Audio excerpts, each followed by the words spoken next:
નમસ્કાર મિત્રો. આજે એક રામાયણનો પ્રસંગ તમારી સાથે શેર કરીશ કે વિશ્વામિત્ર છે એ દશરથ રાજા પાસે જાય છે યજ્ઞ સંરક્ષણ માટે, પ્રોટેક્શન માટે. જેમ આપણે આજકાલ પીજીવીસીએલ વાળા પોલીસ પ્રોટેક્શન માંગે છે એ રીતે વિશ્વામિત્રને યજ્ઞ કરવો હતો. યજ્ઞ સંરક્ષણ માટે રાક્ષસ જે હવનમાં હાડક્યા ન નાખે એના માટે રામની માંગણી કરવા માટે દશરથ પાસે જાય છે. રાજા દશરથને કહે છે ભાઈ રામને આપો, પણ એ પેલા વિશ્વામિત્રને જોઈ દશરથ તો કે આવો આવો માગો માગો, તો કે રામ આપો. શેના માટે? તો કે યજ્ઞ સંરક્ષણ માટે. દશરથ ના પાડી દેશે કે ના ના. તો વિશ્વામિત્ર નિરાશ થઈ જશે કે ભાઈ રાજા નિયંત્રણમાં ન હોય, રાજા કીધું ન કરે તો કોને કહેવાનું.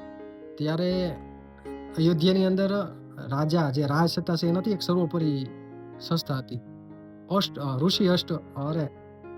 અષ્ટ ઋષિ મંડળ.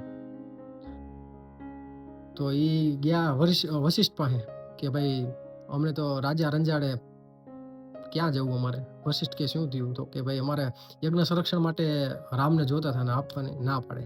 ત્યારે વશિષ્ઠ છે એ દશરથને વિશ્વામિત્ર રામને આપવા માટે ફરજ પાડે. તો આ હતી સર્વોપરી સત્તા, ઋષિ અષ્ટમંડળ. અને એનાથી પણ એક સર્વોપરી સંસ્થા હતી, એ હતી વ્યક્તિગત નીતિમત્તા.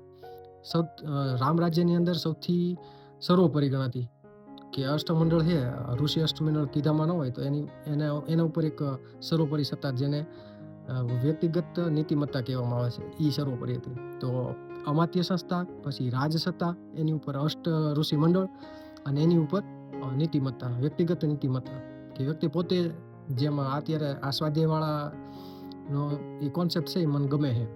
એ રીતે કે ભાઈ સ્વયં શિસ્ત, આપણે ઘરના સભ્યોને શીખવાડવું ન પડે કે ભાઈ ઘરમાં કઈ રીતે રહેવું, કે નિશામાં જઈએ તો પાઠશાળાના નિયમો ન હોય કે ભાઈ સ્કૂલની અંદર આવી રીતે રહેવું, કે સજ્જન માણસને શીખવાડવું ન પડે કે સજ્જનની સભામાં કેમ રહેવું.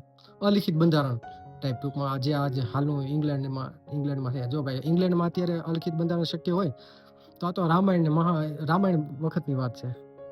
તો આવું હતું અષ્ટ ઋષિ મંડળ. અને આપણે આ ખ્યાલ રામ રાજ્યની અંદરથી લઈ શકીએ.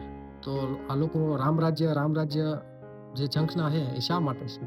કે આવી બધી જે સત્તામાં પક્ષ જે નિયંત્રિત ન હોય, રક્ષક ભક્ષક બને, ત્યારે આપણે કોની પાસે આશા રાખી શકીએ? તો એનો જવાબ રામાયણની અંદર છે, અષ્ટ ઋષિ મંડળ.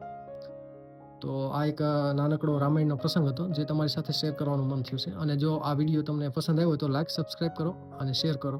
અને આવા ઐતિહાસિક છે, ધાર્મિક છે, એ વગેરે વિશે હું મુદ્દાઓ લાવતો રહીશ અને તમારી સાથે શેર કરતો રહીશ. તો આપણે હવે મળશું નેક્સ્ટ વિડીયો.